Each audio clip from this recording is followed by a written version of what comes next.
Let me take you back to the day I officially became the proud owner of my grandmother's house. A place so full of memories and quirks that just stepping inside felt like a hug from her. You know what I mean? I never expected to inherit it, but after she passed, her will made it clear she wanted me to have it, to keep the place in the family. So I packed up my life, moved into that slightly run-down, sun-soaked bungalow at the end of Cedar Lane, and poured everything I had into making it shine again. Every weekend, I was out there sanding porch railings, fixing the roof, swapping out rotted fence posts, and coaxing the stubborn rose bushes back to life, sweating through old t-shirts, cussing at stuck windows, half laughing, half crying at how much work one little house could demand. But to me, it was never just a house. It was the legacy of Sunday dinners, handwritten recipes tucked in kitchen drawers, and the smell of fresh-baked bread drifting through the halls. It was a piece of her, and I'd be damned if I was going to let it fall apart. If only I'd known how much trouble that would cause. See, 3 doors down lived Linda, a woman I'd barely spoken to in all my years of visiting Grandma. She had a stiff, pinched look, the kind of person who only waves if she's sure everyone else on the street is watching.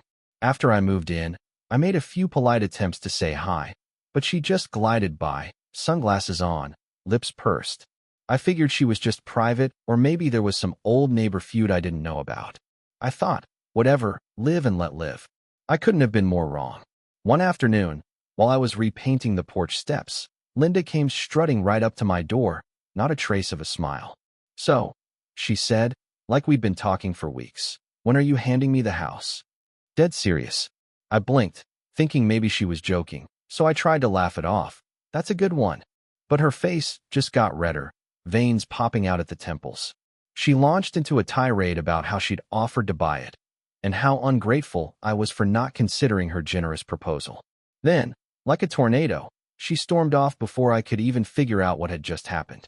I tried to shake it off, but later that day as I sorted through my mail, more than a few letters from realtors, now that I think about it, I noticed a pattern. Lowball offers from agencies, all promising quick cash sales, but way under market value. Something clicked. I started to wonder if Linda was behind this, maybe pulling strings, trying to get the house cheap. Pretty soon, the neighborhood grapevine was buzzing. Folks started watching me out of the corners of their eyes, conversations going quiet as I walked by. Eventually, a couple of older neighbors clued me in.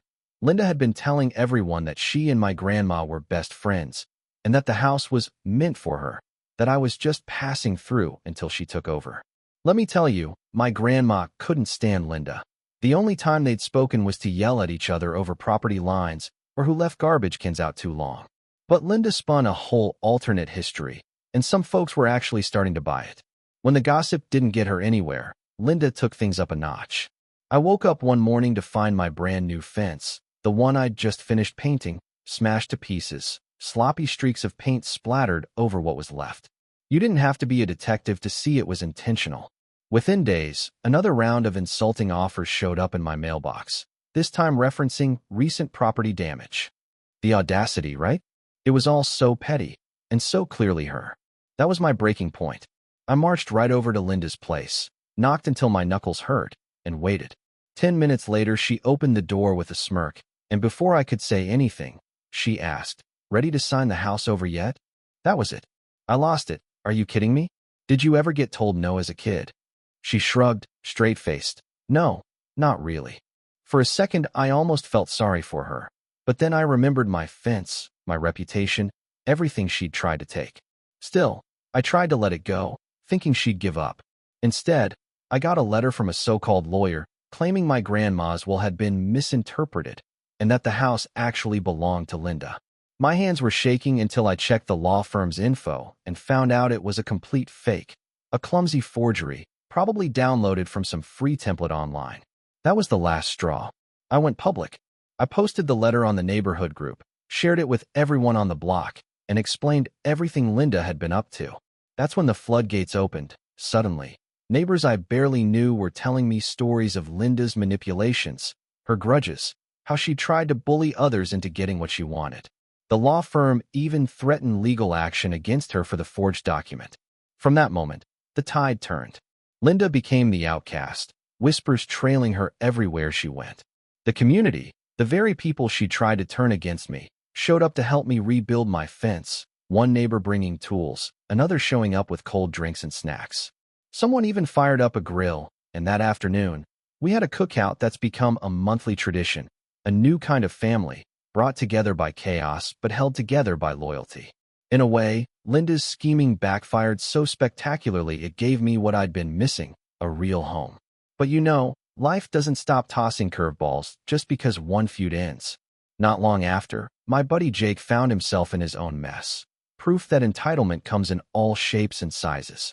Jake, quiet guy, grew up with money but always tried to keep it low-key, especially when he started dating Sarah. He wanted her to like him for who he was, not his bank account. So when he gave her a pricey birthday gift, a bracelet that probably cost more than my car, she actually turned it down, said it made her uncomfortable, asked him to take it back. Later, he tried to keep things simple, a picnic, her favorite snacks, nothing fancy. But she admitted she'd secretly hoped for something more special. So Jake went all out for her next birthday. A new car, keys wrapped in a ribbon.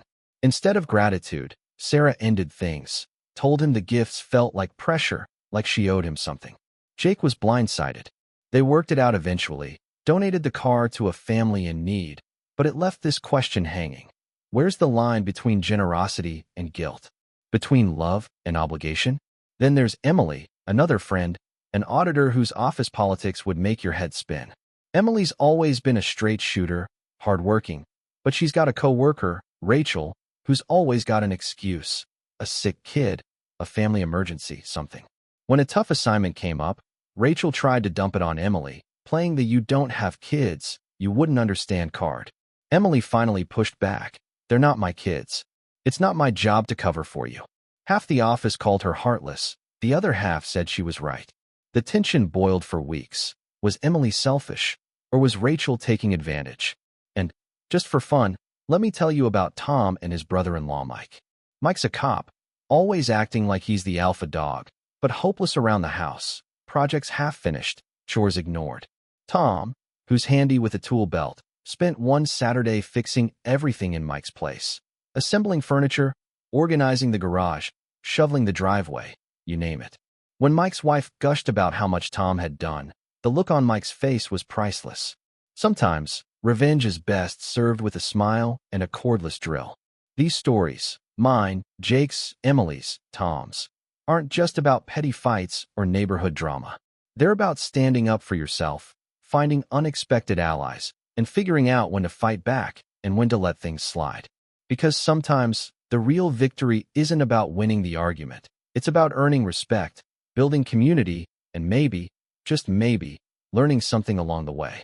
So let me ask you, if you were in our shoes, would you fight back, try to make peace, or just walk away? Where's the line between standing up for yourself and making things worse? I'd love to hear what you do. Drop your thoughts below. Let's see whose side you're on.